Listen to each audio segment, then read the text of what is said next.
Hey everyone, how's it going? Today I'm gonna tell you guys the difference between OriginOS 5 and OriginOS 4.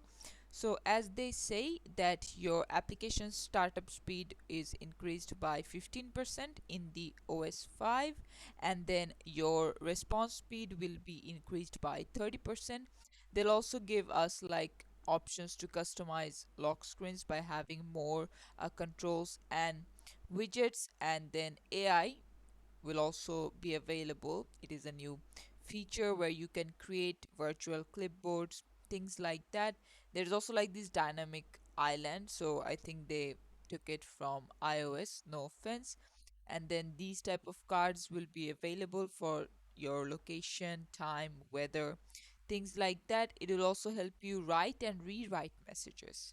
So that should be interesting how people can take that into very much creative ways. It will even handle your calls for you in several languages.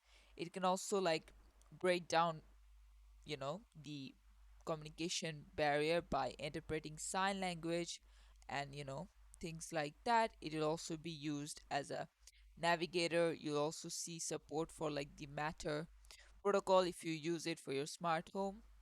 Little V is also available for Windows, Mac as an online version for you to already start using it. So I think it's still fairly new. Once it gets released to the mass public and once we start using it, only then we can tell, okay, this is the main difference, because whatever they have released is just on the outside, but unless it's been a few months, people get bugs or issues with it. There is no statement that can be made as of now. And this is it for the video. Thanks for watching. Please leave a like and subscribe for more tutorials like this, and I'll see you guys in the next one.